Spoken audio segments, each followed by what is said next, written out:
right, there he is. And of course, you can call my friends at Essential Moving Experts. We love Sean Williams and the great people at Essential Moving Experts. There it is, 305 602 8369. And just because it's a 305 number doesn't mean anything. It's the entire state, wherever you got to move. They can help you. So call Essential Moving Experts and tell them that Big O sent you. How you feeling, O? You feeling good? I'm good, man. Can't complain. It's been I didn't even know it was Wednesday. I couldn't even, I don't even, the weeks just go together for me. Yeah, that's our world. What happened, Sean? Were you out at the NASCAR race on Sunday? No, I was not. Our team was. Brandon Marshall was. I was not. Okay, because he saw Brandon Marshall, so he was wondering if you were somewhere there. Yeah, we got a team of people. I don't have to do everything. Thank God. Okay. All right. I did. Okay. All right. Well, I mean, you missed out on those races, bro. I know you're a big NASCAR guy. Oh yeah, the biggest. My father's actually a big F1 guy, not necessarily NASCAR, but wow. Okay. That's yeah, man. Formula One. That's growing here in this country. People are picking up on Formula One. All right, so let's talk a little Miami Dolphins. Well, you and I had we had our discussions about Brandon Jones, and obviously I was a big supporter of his, and I thought he was making waves this year finally as a cover guy, and was really rounding out his game. My issue now, they can't replace him. That's really hard to replace a guy like him that can blitz, that can support the run, and now he's getting better in cover. I don't know if they have anybody on that roster like that. You know what? The signing of Jamal Perry is sneaky good, and here's the reason why it's sneaky good. Jamal Perry plays that free safety position in that scheme. He also plays the nickel position, which gives you some flexibility at both spots. He's also a good gunner. So if he's healthy, and I know he missed last season with a knee injury, if he's healthy and he's right, even though he's a tiny guy, he gives you a lot of position versatility, knows all of those schemes, and you could definitely get better at all of those spots. Now, if you put him at free safety, since we're talking technical stuff, that gives Javon Holland the opportunity to be that rover, moving chess piece. Now, what complicates that is that when you had Brandon Jones down and Javon Holland down, there was mystery about who's coming, who's doing what, and what their skill set is. And I do believe in the Pittsburgh game, I saw Javon Holland playing like nickel too. And I was like, oh, okay. But that was out of necessity. Right, yeah, of course. But the goal is to get Clayton Fejedelem off the field. So you got to do what you got to do. And in fact, I was preparing the I Am Athlete Serious show, and I was thinking about it. Jonathan Abram, who is not necessarily a hot stud out there in the Las Vegas Raiders, he's on the trading block.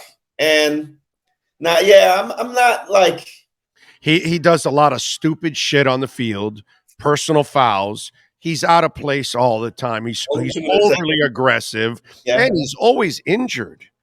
He misses games like crazy. I think he's one of the most overrated players in the NFL. Here's my thought. If you feel like you need to improve your team to make a run, which I'm sure Big O is preaching that. Depends on the compensation. Like I just found out, Robert Quinn went to the Eagles. They only paid a fourth rounder. That's not bad. That's a pretty good move for the Eagles. Only a fourth rounder. Yeah. And remember, as you know, the Bears paid the signing bonus, so they're the ones taking the cap hit, and the Eagles only pick up his salary, so it's not as crippling. You know what I'm saying? Million and then $13 million and none of it's guaranteed. Like a fourth round pick, man, that's cheap currency. I'd have done that for Robert Quinn. And I had some Dolphin fans that were turned off by it, but I reminded, well, they don't remember this, but when the Dolphins had him, he was off of back surgery. Oh no. They got him on the bad. They got him on the bad year of that transition. No, it wasn't back surgery. He's got no. And I know this because I've talked to players who played with him. Miami was not a good spot for him. There were too many distractions here. It No, just but physically, he was no literally coming off back surgery. Physically, he was able to do things freakishly athletic. That all you heard was people talking about his bend. He was one. And I hate to say this about a guy, but I don't think. And I have had this conversation with the Chicago Bears. He used to cover for the Palm Beach Post. His name draws a blank right now. But he is the weirdest. He's one of the weirdest. Robert You're Griffin. talking about Volan? No, not Volan. No, I never talked about Volan. It doesn't matter. He is one of the weird. Robert Quinn was one of the weirdest guys that I've ever encountered. He was just weird. He was absolutely like you'd ask him a question and he'd be off on Mars. Right. Like to the point where I was like, all right, I'm done talking to him because he don't make no sense. Well, hey, Ben Volan was in Mars getting catfished by an IG. So, I mean, did you send him that DM? Did you catfish him? I have no idea what you're talking about. Me and Ben Volan are not friends, and I do not speak about him. Okay. So you don't know what happened to him the last week? Nope, not a clue. Dude, he reported that Mac Jones has an attitude problem, and apparently he got catfished by a DM that somebody sent him, and he didn't go and verify it and just went on the air with it. And then he had to backtrack and all that because it was off. Because apparently Mac Jones doesn't have an attitude problem in the locker room. So I can't imagine that first press conference with Belichick and your boy. Apparently, I didn't know this now. And it didn't go well. Everybody makes a mistake. So I know. But it's still kind of funny that you get catfished by an IG. I mean, it's kind of like it's the Manti tale of reporters on there. That's what's happening. No, but I would never, unless it's a player that I'm talking to through IG, I would never use anything from IG as like a DM. I mean, a DM. Yeah, no, but you got to talk physically to that person. Like, are you sure? And you got to follow up. Not really. You don't have to talk physically to the person on if you're having a conversation. Well, not physically, but you got to follow up on it. You know what I'm saying? You get that. You got to ask questions. Yeah, I mean, yeah. Something. You go off on so that's a serious story. How to do their business and their work anymore. Yeah. That's not my. That's a hell of a story right there to put out. All right, so we look at I was saying this yesterday. You had a brutal 4-game stretch. You went 3-1. Mm-hmm. You lost your quarterback for 3 games. You got a crap ton of injuries. You have a brand new offensive staff overall.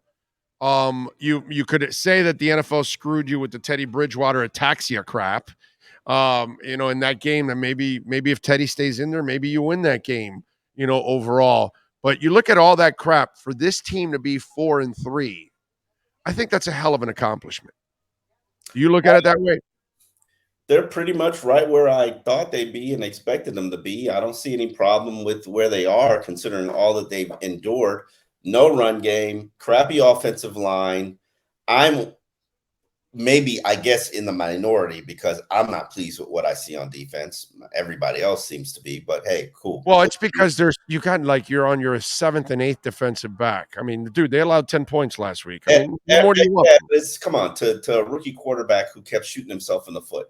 And it's a Pittsburgh Steelers. Not that I don't have respect for Mike Tomlin, because I certainly do, but it's the rebuilding Pittsburgh Steelers. I don't think let's be honest. They're 4-3 and they haven't played well yet at all. And unfortunately for them, it's the offense that's holding up everything else, which is the bizarro world of the Miami Dolphins, because it's usually the defense and the special teams that's holding up the offense. So now all we got to do is actually get a good defense and become good on special teams, maybe establish a run game, and hey, we might be a contender. Might be. You never know. Right. At least in the playoffs. Well, yeah. I mean, they need to get healthier to at least be a team that can make an impact in the playoffs. So you gotta get. And by the way, the line is not as crappy as it was the year before. There is some improvement from the line. They've had time to pass, Omar. I'll allow it. Yeah, I mean, come on, it's bro, crap. You've seen crappy. You've lived through crappy. I've lived through crappy. It's not good. No, It no, is crappy, but but it's not Connor's good. way better than anything you had at center, and Okay, Armstead's but way better, and it's still and the Hunt described as kid's done a bad. decent job. By the way, Brandon Shell did a nice job overall at right tackle. That's been a nice find. If I can consistently describe it as bad, and that's what it's been Yes. without Teron Armstead, then I'm not giving it praise. It's bad. Now, was it horrendous like it's been the last 2 years? No, but it's still bad. Let's get to average. Let's just get to give me an average line play. Just give me average. Like I looked at the stats and they're like 28th running the ball. Who would have thought that in a mic, yeah, they're one of the top teams passing the ball, but you're still 28th running the ball. That's supposed to be your calling card. And it's not like teams are saying, let me stack the box because I know you're going to run the ball. No, that's not what they're doing. You're just not very good at running the ball. Yeah. And No, you're right. that absolutely surprised me. It blows my mind. I never would have expected that. And I never would have expected the passing game to be getting off like it's getting off. But props to Tua and Tariq and Waddle. I would love to see where Cedric Wilson is. I'd love to see Chase Edmonds step up and actually play like he has the potential to play. Oh, I blame Chase. You can blame Chase because he's had opportunities. Cedric, I can't blame because once they added Tyreek after him, it was done. Once you have those two monsters, and then everything. Everybody's the third receiver on this team is not going to get a lot of chances. Oh, wait. Time out. They could use an effective and efficient slot receiver. They are, but they mix it up with Sherfield too. Yeah, they mix it and Craycraft too. Everybody's in there, right? Because you gave the money. Dude, there's only one football. The idea was Waddle and Cedric. That was the idea. That's what was going to happen. And then all of a sudden, Tyreek became available. And then what are you going to do, bro? You got to get the ball to those two guys because those two guys, when they touch the ball at any time, Omar, they can house it. No one else can do that. Not Cedric, not Craycraft, not Sherfield. None of those guys can house any ball. So the whole plan changed once Tyreek came in. I don't use that as an excuse. That is an excuse. Because it's not an excuse. That's the reality. That's the reality. No. So there are opportunities for a third receiver to play. He's not playing. He's not contributing. I'm looking up his snap count right now. Yeah, he doesn't play as much. No, they've got all three guys rotating and doing all kinds. Has played 90 offensive snaps. Yeah. In 6 games. Yeah, and Sherfield. And how much has Sherfield played? I don't know. How you spell it? Oh, but no, look at it. Yeah. How much? Give me a second. I'm not in the habit of and Craycraft too. Bro, what are you making me look up all this stuff for? I'm not in the habit of looking up information anymore. Well, then, I mean, if you want to play this game, you got to have the info. What I'm saying is, Sherfield has played 244 offensive snaps. Right. Yeah, like, and Craycraft. Oh, yeah. That's it. Remember, the idea for said was to be on the outside, not on the slot. Obviously, he was signed to be a slot. Craycraft. You know what I mean? No, initially they were probably going to put him on the outside. He was a slot. He wanted to be a slot. They signed him as a slot. I remember that from his introductory press conference, and I was like, okay, I guess this guy's a slot, and that allows Waddle to go on the outside. And then that was when Devontae Parker was still here. Craycraft is played 82 snaps. Yeah. So he's like third. He's fourth. He's fourth. Him and Sed are fourth. That's it. But I just think that the third receiver on this team was going to be screwed because those two guys are just absolute monsters. And then Sherfield knows the offense better than Sed. And so of course he's going to make a quicker transition, and so is Craycraft. All right. Well, I don't want to pick on Sed because he hasn't really been given enough opportunities. I don't think it's his fault. Unfortunately, Tyreek became available, bro. I didn't see nothing in camp. Devontae Parker was here when he got signed. Oh, he was injured in camp. Remember, he was out for a couple weeks in camp. No, he was out during OTAs, but he practiced during camp. He was just average, bro. You're paying this dude. It's like 6 million. I Yeah, think he's it is. a 7 million a year player. He Yeah. years 6 million a year player. Yeah. No, I'm sorry. No, no. This is no. I'm not. No, that's crazy. This is Yeah, that. well, they created that monster themselves. That just happens. It's like years ago, the Heat were loaded with Zoe and all these guys, and they went and traded and signed Brian Grant and Eddie Jones to just be basically on the bench. Those guys became frontline players after all the injuries, and the guys left a year later, 2 years later. Those guys were thrusted into that spotlight, but they had those guys like on the bench. It was a luxury, and that's unfortunately what Cedric, I think, has become. He's become a luxury for this team that they don't need. That's why I think that outside of Gesicki, Cedric might be the other guy that you might be able to move. By the way, Mhm. listen to this: the deal for the Eagles got even better, bro. The Bears are picking up most of the salary. Wow. Yeah. So So you all they gave up was a fourth round capital. so you're just That's it. unloading him. Yeah. And by the way, the Eagles should be a pretty good team. So you're looking at a late fourth round pick, too. You're not even looking at an early fourth round pick. Probably a 5th round pick. Yep. Yeah. So it's closer to it's Oh closer on the my back God, end. I would have thought they could have. That looks like a favor than a trade. Yeah. It looks like watching Kevin McHale trade Kevin Garnett from For Minnesota the to the Boston Yeah. Celtics to Danny Ainge and his buddy. By the way, did you know that there are only two quarterbacks in the NFL who are undefeated when they start and finish a game? In the NFL that are undefeated when they start and finish a game. Who are those two quarterbacks? Come on, name them. Two quarterbacks in the NFL. I can't name them because if you say two, Can name one of them at least? if you say two, I'm going to say Tennessee. No, I'm gonna tell you. Well, one is Jalen Hurts, right? Isn't he 6-0? You mean this season? Oh, this Yes, season. this Oh, okay. season. There's Oh, I only thought you two meant like quarterbacks that have started and finished games, and okay. they're undefeated in the games that they start and finish. Do you know who they are? Yes, Tua and Jalen Hurts. There you go. There you go. Yeah, Listen, I saw a post of yours trying to get on the Tua train and stuff like I'm that. trying to get on the Tua train. He is the fourth highest rated quarterback in the NFL, behind which is very interesting. Geno Smith, I and know. Hey, God bless him, bro. and None of us gave him a shot in hell to play good football, and he has actually done a really good job over there in Seattle. he has. Good for him, I bro. actually watched him play. It's so sad that we can't like select and vote what games we see nationally televised. It's very disappointing because you should, as a fan base, like you should as an NFL community, be able to log on the week of a week, the Monday night, no Sunday night, and determine what is the next week's Sunday night game. Right. There's no reason why whoever you're the it's an honor to be the Sunday night game. You instantly go from 1 o'clock to 8 o'clock. Like, what's the harm?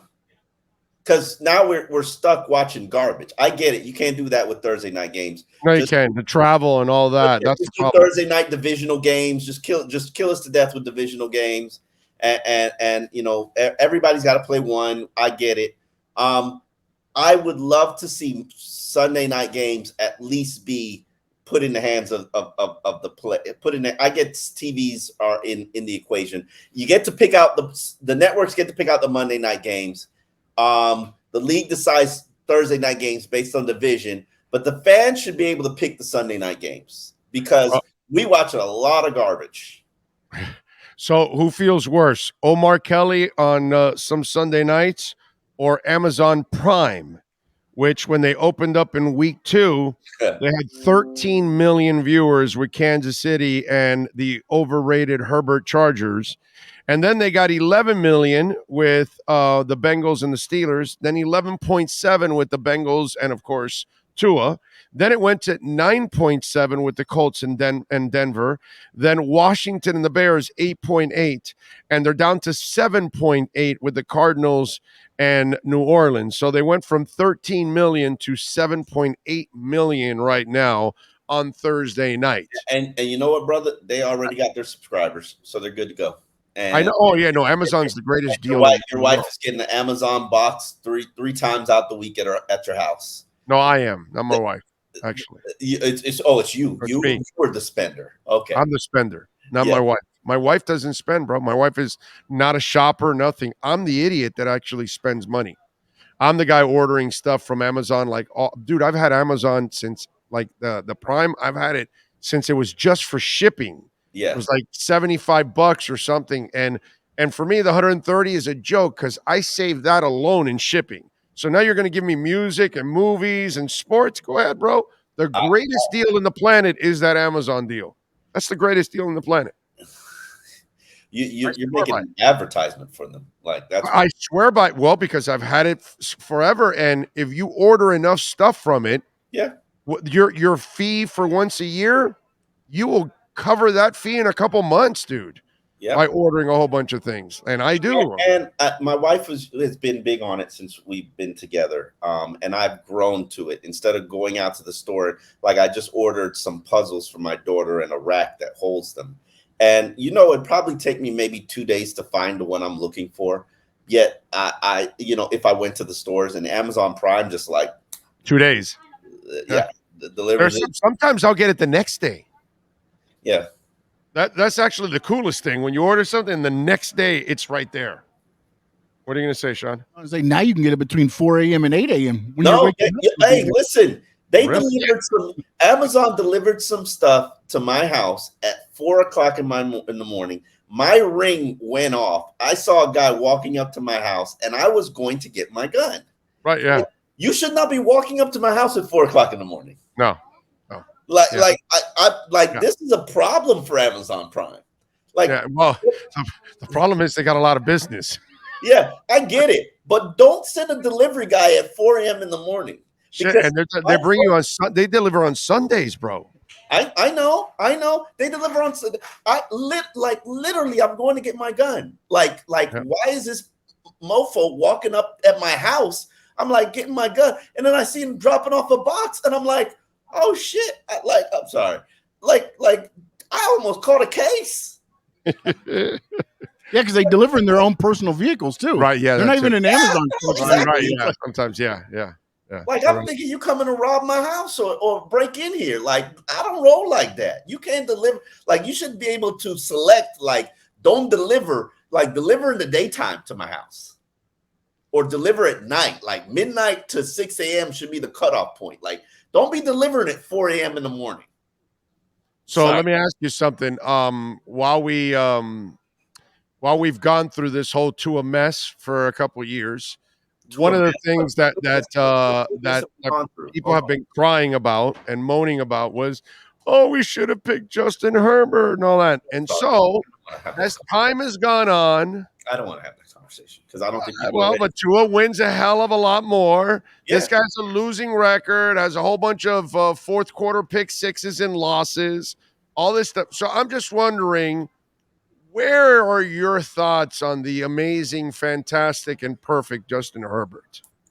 I have never been a big Herbert. Like if you just line them up, look at them, watch them throw. Oh, there's no comparison. I'm going to say Herbert. Right. He's perfect. He's perfect. If you were designing a quarterback, yeah. But I've always known that. I've always known that, and I remember sitting at the Senior Bowl. I don't know if you were there or not. I can't remember if those were one of the years you were there. No, I've missed the last 3 years, so no. Okay. No, this was Herbert year, and I'm watching Herbert. Was that 4 years ago? Yeah. No, it's 3 years ago. I wasn't there. Yeah, and I wasn't I'm watching Herbert, and I'm watching Jordan Love, and I'm thinking to myself, like, okay. And it was in the South Alabama inside facility. Oh, wait a minute. I went to that one. That's right before the pandemic. Yes, right before pandemic. Yes. That's the last Senior Bowl. I haven't gone to what I haven't gone is to 3 combines. I've missed 2 Senior Bowls. That's what it is. And I said to myself, everything about him is perfect except something is missing. And then I talked to him, and there was just no like it didn't personality. There was no personality. He's got pimples, and it didn't inspire me, and I didn't like. And I was just like, he looked like a zitty 17-year-old, and I was just like a locker room full of grown men It might not resonate, and it might not Did connect. you at least give him some Clearasil? And when you watch, I love what he does on the field, except he can't put it together and win games. And where I think the disconnect people have with Tua's a winner. Tua wins. Tua has a 17-9 record right now. Tua is one of, I think I haven't checked it lately, but it's like one of 2 or 3 quarterbacks in his era that actually has a winning record. Like, they all don't have a winning record. I think he's like 11-2 in his last 13 games or something stupid. And Mac Jones was in that club, and I think Mac Jones might be out of it now. Let me look it up since you're forcing me to look up stats. But why does Tua win? Don't say that it was because his teams have been healthy, unlike Justin Herbert. Because he was winning when they were shitty. Exactly. His teams have been. Let me finish. His teams haven't been healthy. Don't say it's because he's got a better offensive line, because he's had one of the worst offensive lines in the NFL. Don't say it's because he's had a running game to help him, because he's had a shitty running game. Don't say it's because he's had a good defense to play with, because half of the year last year, the defense was trash. And I still say this year's defense is not good. They're not trash, but they're not good. I'm sorry, they're not good. Like, no, they're not. I at least you cleared up the adjective thing, because I got to give them a little credit. They are better than last year. They're not what they were last year. Mac Jones still has a winning record. He's 11-10. Yeah, of course. You give him that offensive line, okay? Yeah. You know what I'm saying? Don't say it's because Tua has weaponry, because he just got weaponry. Before it was Devontae Parker and the sleepers that he had to play with. But the important part is you gave him the weapons, and 2 of his receivers are top receivers in the league. So it's not like you gave them weapons and they're not explosive. No. You gave them weapons and they score. And it's not like dink and dunk passes.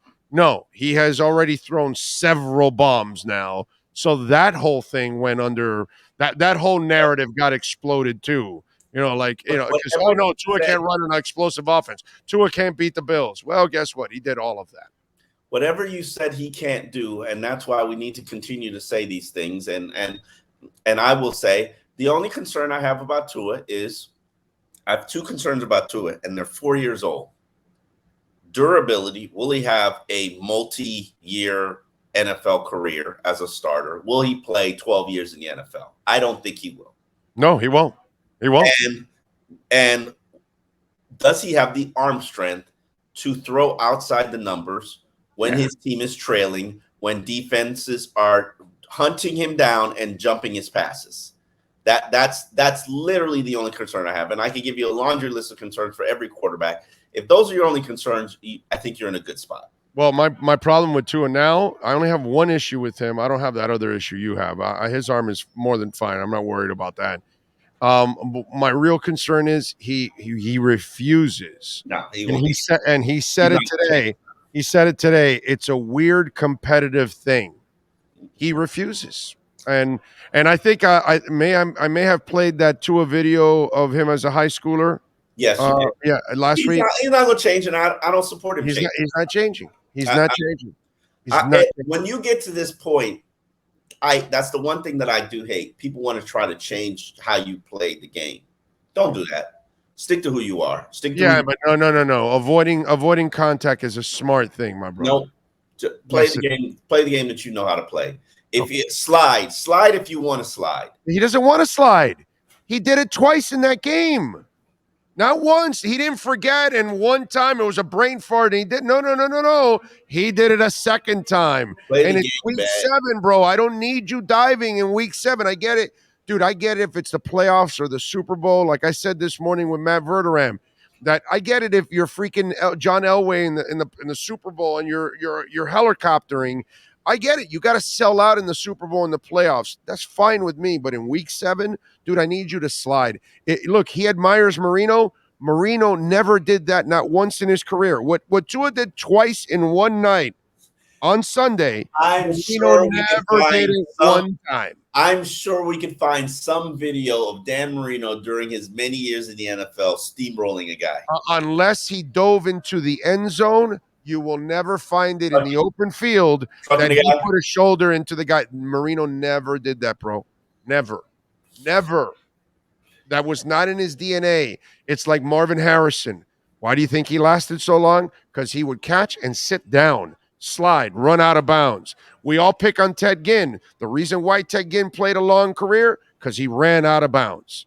Okay? Warwick Dunn, he avoided hits constantly. Barry Sanders. Beatty McCoy. Kyler Murray does this now. Yeah. That is a beautiful. Russell Wilson has done that most of his career. If you have this, if you're smart, bro, you don't need to take those kind of hits. You won't last. Yeah. And that's my problem. He won't have a double-digit career if he takes on hits. I get your point, and I understand where you're coming from, and it's about preserving his health and preserving his career. Amen. You knew what you signed up for, Big O. You knew exactly what you signed up for. I get it, but God, I wish he would use his head, bro. Not as a hammer. Yeah. It's who he is, and I don't really think he's going to change, I wouldn't want him to change. Of course not, because you made this. It's your fault. No, now it's my fault. Yes, I'm blaming you and the rest of the media that keep telling him he's too short and he's got a noodle arm and he can't win and he can't run a big offense and he can't beat the Bills and he can't do this and he can't do that. And he says all this stuff about not hearing. That guy plays like he's out to prove. Nah, he don't hear it. He don't hear it. Trust me, he don't hear it. He don't hear it. I think he does hear some of it. I think they tell him all the time. Hear it. Trust me. This is a different kind of cat. He's a blip. Trust me, and I've dealt with a lot. That's what I thought, but no, not the way he's playing. He plays with a chip on his shoulders, like he's trying to prove to everybody. His approach. That's how he's always been. Where does he have to prove to us he's tough? He doesn't have to prove to us he's tough. I already know he's one of the toughest players I have ever seen in my entire life. He's just competitive. He does not, trust me. If Nick Hicks isn't bringing it to his attention or his dad isn't bringing it to his attention. That's what I mean. That's who's doing it. Their agent, do that. Nick Hicks, his father, his brother, and Nolan. They're at one point or another, it's coming from somewhere. I don't think they do that. Listen, he's so narrow. He's so centrally narrow focused on the stuff that he's got to do, and I respect it. I respect it. I got one question for you, because you're saying all of this, and I have the answer to this before I even ask it.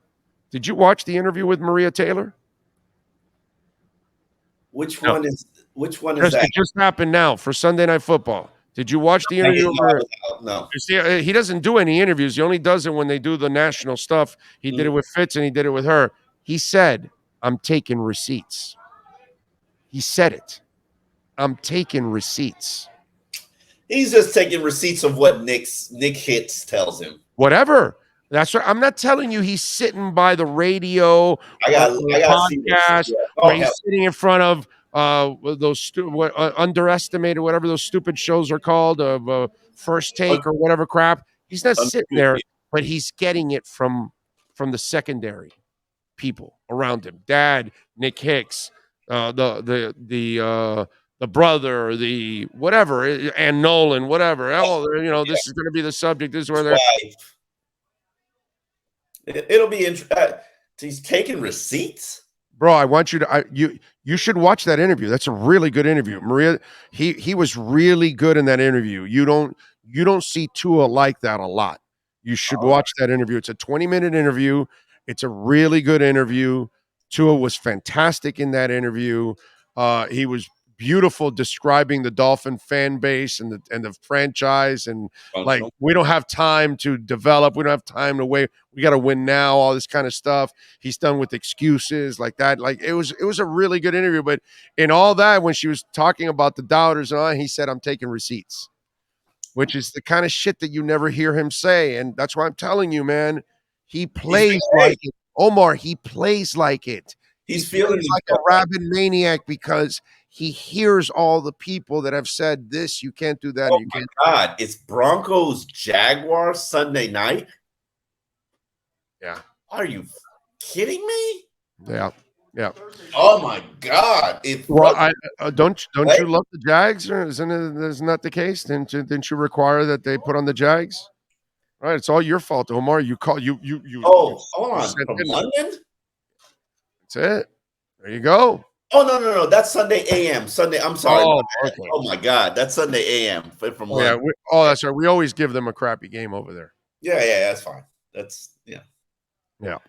I mean, the British should hate us. Oh, hold on. So Russell Wilson was doing those knee ups on the flight to London. Yeah, that's a long Right. But don't I mean, really? I mean, the Brits really should like sever all ties with America, right? Because No, they don't. They don't know the difference between just like us. don't go insulting our friends from London. Listen. Okay, our English friends are very smart when it comes to football. I talk to them all the time. They're good fans, bro. They know their stuff, and they should hate us because all we do is give them shitty games every year. You got to go with whoever's sending you over there. Oh my God. Telling you, I'm not surprised they haven't declared war on us for the terrible NFL games we have sent their way. That is really, really bad. You got them winning this week at least, Omar? Yeah, because I don't believe in the Dan Campbell Lions. I love Dan, but I never thought he was going to be a good head coach. The rah shit doesn't go anywhere. Yeah. I've seen it. It's called Mike Tice. Yeah. I've seen this. It doesn't work, bro. It never works. Never works. If you don't teach these guys how to win and get their incentives and all that, they're gonna hate you, bro. They're gonna hate you. Like you were around the Cam Cameron thing. Like they knew right away they were screwed. Right away. Right from the I don't know if they knew right away. I think a month into the season. Right. About a month in, they were done. All right. Tell us a little bit about I Am Athlete, bro. What do you got going on? Returns to Steelers. TJ Watts returns to Steelers. I Am Athlete, we are on hiatus right now. We're finishing up. We just finished up season 4. Season 3. We're planning for season 4. We're on a tour. Our next tour date is Atlanta on December 1st. So we're planning out some episodes to be taped in Atlanta. That's where we are. And right now, we've got a crew out in California with Pac-Man, who's launching his weed line. So with cookies. So that's where we are. And we're just working.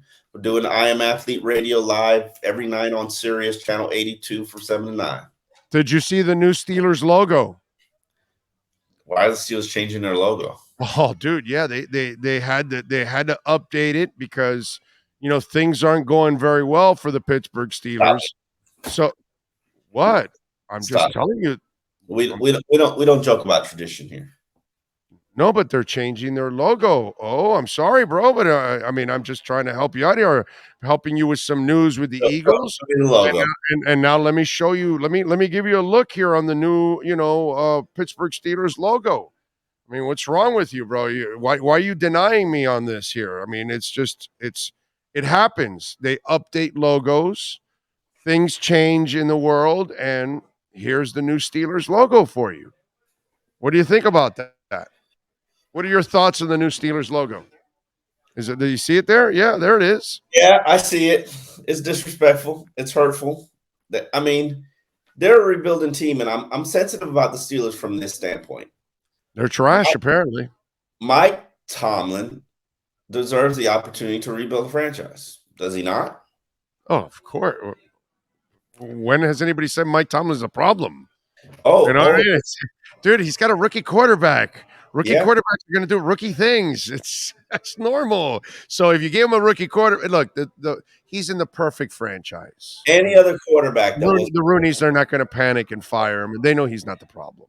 They know. Yeah, sounds like from what I'm hearing, some teams might actually be interested in giving them draft picks to go get Mike Tomlin. Which wouldn't you? Yeah. If you had a contender, you would do the same. Now, I bet you this. I bet you the Steelers aren't going to trade him because they're going to do their best to get it back on track again. You know what I mean? Because that's who they've been for 50 years. Unfortunately, now they're trash. But I mean, that's they got to use that logo for now. It's not that bad. It's colorful. All right. So what else you got going this week? Promote. Let's go. I'm just working on some stuff, talking to some production houses. I'm doing my boss job, finding things for employees to do. That's what I'm doing. Okay. I'm serving my boss role, unfortunately. All right, then we will catch you next Wednesday, my friend. Appreciate you as always. It'll be a morning show this time around because tomorrow I'm going to Tampa for a concert, so that's why we had to adjust a little bit. But I appreciate you adjusting with us. We will catch you next week. Enjoy the football. Enjoy the week. Thank you, my friend. All right, talk to you later. We got it. There you go. Our essential moving experts. Miami Dolphins report with the great Omar Kelly. You